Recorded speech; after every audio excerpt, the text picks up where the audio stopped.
안녕하세요. 매일 아침 6시 케어유 뉴스에 김형래 편집장이 보내오는 칼럼 아침마다 지혜. 혹시 받아보시는 분들 많으시죠?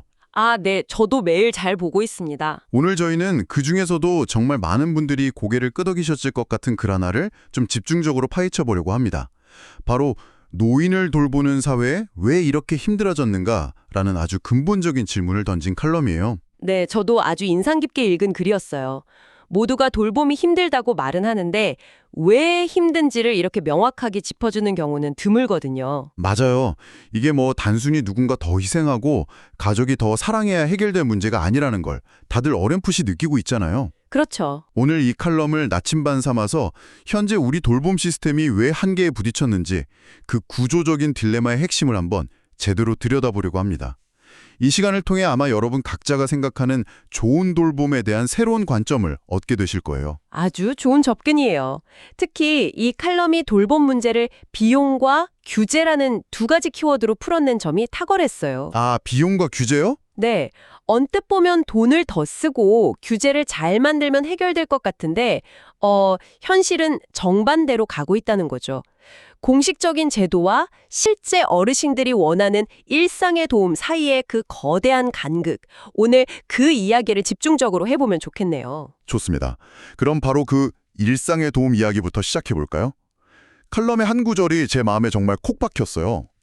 사실 많은 어르신들이 거창한 의료 서비스보다 그냥 누군가와 함께 장을 보고 제때 약을 챙겨주고 네네. 가끔 말벗이 되어주는 그런 소소한 지원을 더 간절히 원한다는 부분이었죠.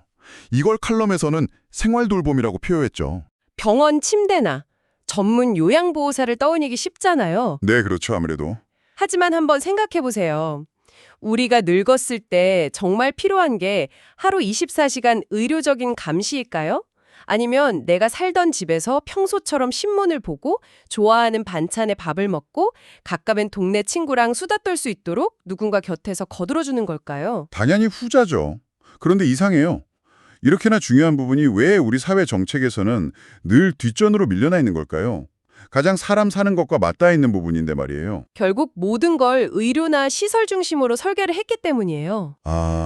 국가나 제도를 운영하는 입장에서는 그게 관리하기 편하거든요. 관리하기 편하다. 네, 예를 들어 올해 요양병상을 1,000개 늘렸습니다. 자격증 갖춘 요양보호사 5,000명을 배출했습니다처럼 숫자로 딱 떨어지는 성과를 보여주기 좋죠.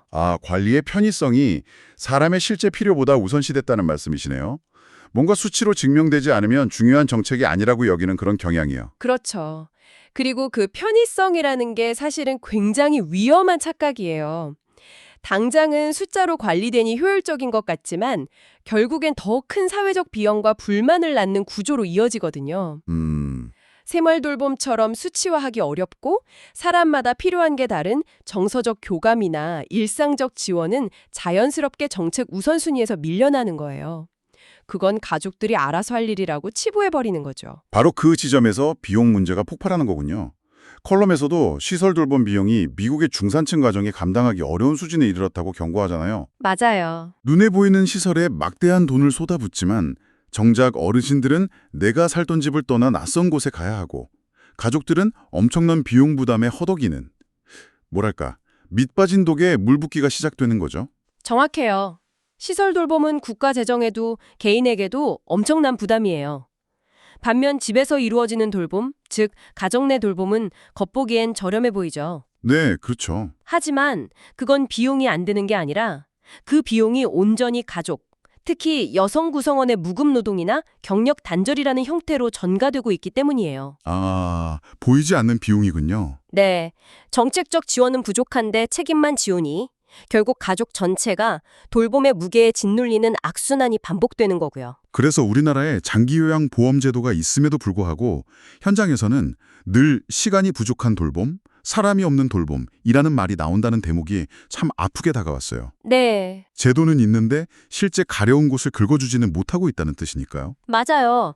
하루에 정해진 시간 동안 와서 정해진 서비스, 예를 들면 식사 준비나 청소 같은 것만 하고 휙 가버리는 거죠. 하지만 어르신에게 정말 필요한 건 오후 내내 말벗이 되어주거나 갑자기 병원에 갈 일이 생겼을 때 동행해주는 그런 유연한 도움일 수 있거든요. 바로 그 공식적인 제도의 빈틈을 메워줄 개념으로 칼럼에서 동반자 돌봄을 소개하고 있는 거예요. 아, 그 동반자 돌봄이라는 말이 흥미롭네요. 우리가 흔히 생각하는 간병인과는 뭔가 결이 다른 느낌인데요.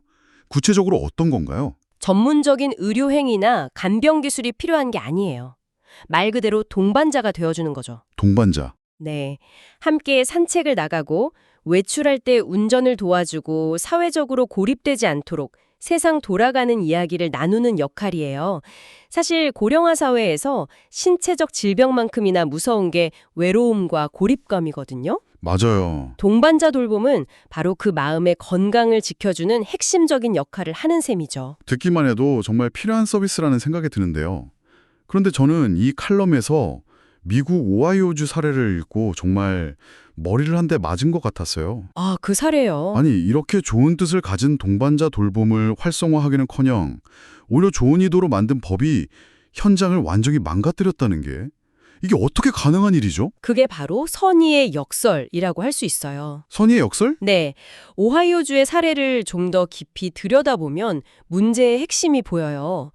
주 정부가 돌봄 노동자들의 권익을 보호하겠다는 좋은 취지로 이런 동반자 돌봄에도 일반 노동법처럼 초과 근무 규정을 아주 엄격하게 적용하기 시작한 거예요. 노동자 권익 보호면 좋은 거 아닌가요? 뭐가 문제였을까요? 문제는 돌봄의 특수성을 전혀 고려하지 않았다는 데 있어요. 아, 예를 들어 한 어르신과 동반자 돌봄 제공자가 가족처럼 지내면서 저녁 식사를 같이 하고 밤에 TV를 보며 이야기를 나누는 시간을 전부 노동 시간으로 계산해서 초과 근무 수당을 지급하라고 법으로 강제했다고 생각해 보세요. 와, 그 비용을 감당할 수 있는 가정이 과연 몇이나 될까요? 거의 없겠죠. 비용이 무서워서 아예 돌봄 시간을 칼같이 줄이거나 공식적인 고용을 포기하고 말 것 같아요. 바로 그 일이 벌어진 겁니다. 세상에. 노인들과 가족들은요, 더 비싼 공식 서비스를 찾아 헤매거나 아니면 아예 관리 감독이 전혀 안 되는 비공식적인 음성적인 시장에 의존하게 된 거예요. 보호하려던 제도가 오히려 사람들을 더 위험한 사각지대로 내몬 셈이네요. 네, 바로 그거죠. 와, 정말 아이러니하네요. 생각해보니 돌봄이라는 건 본질적으로 사람 사이의 관계인데 이걸 마치 공장에서 물건 찍어내듯이 8시간 근무, 초과수당 같은 획일적인 잣대로 재려고 했던 것 자체가 첫 단추를 잘못 꿰은 거였네요. 핵심을 정확히 보셨어요. 유연성이 생명인 관교 중심의 돌봄이 그런 경직된 규제의 틀 안에서는 살아남을 수가 없는 거죠. 이 오하이오 사례는 우리에게 아주 중요한 교훈을 줘요. 어떤 교훈이죠?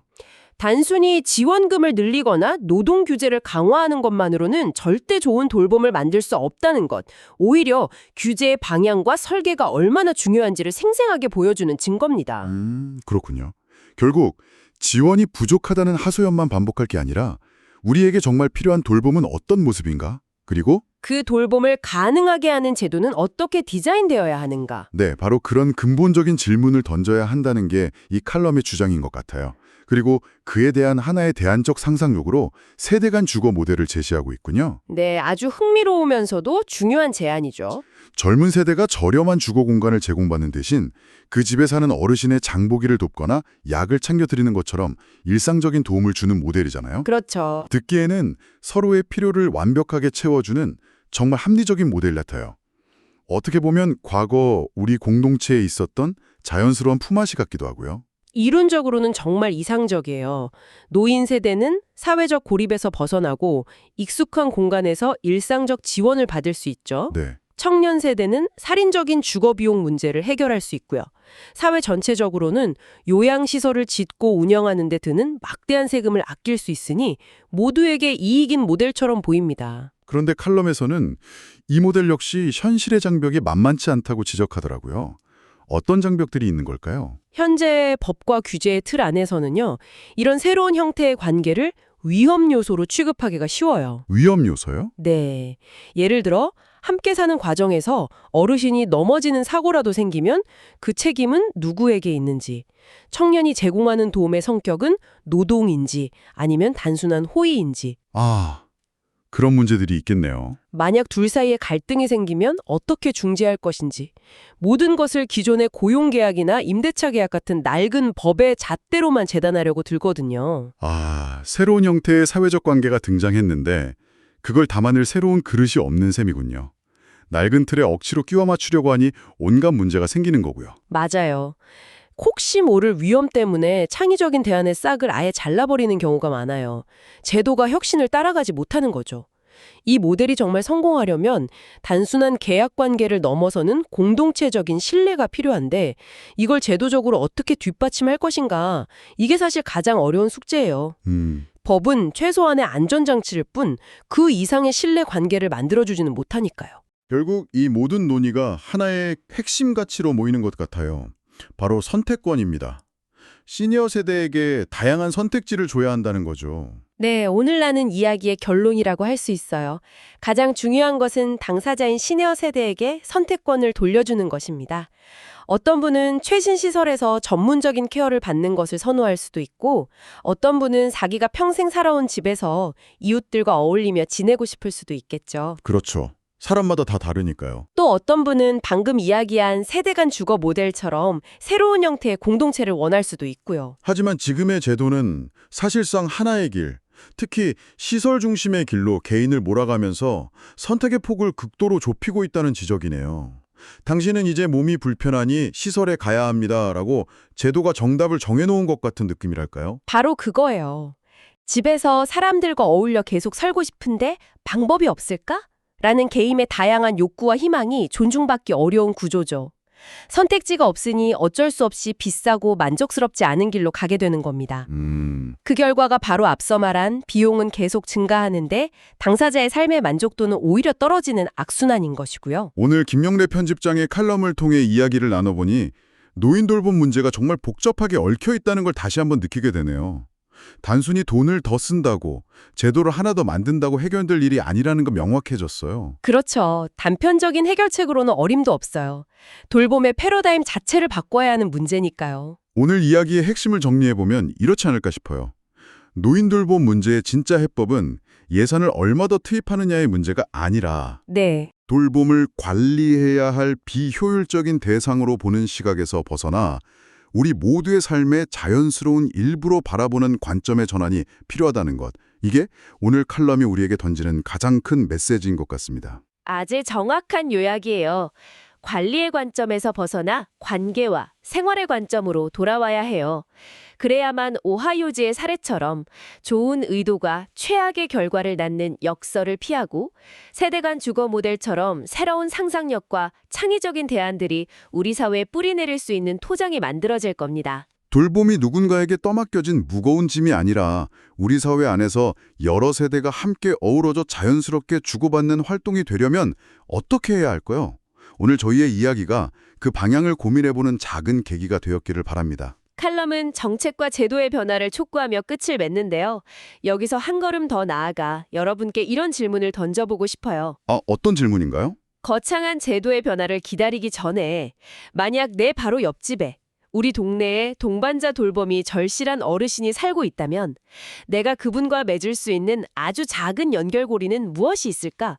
한번 생각해 보시는 건 어떨까요? 거창한 봉사가 아니더라도 오며 가며 따뜻한 인사를 건네거나 가끔 안부를 묻는 전화 한 통일 수도 있겠죠. 어쩌면 진짜 변화는 그런 작은 연결들이 모여서 시작되는 것일지도 모르니까요.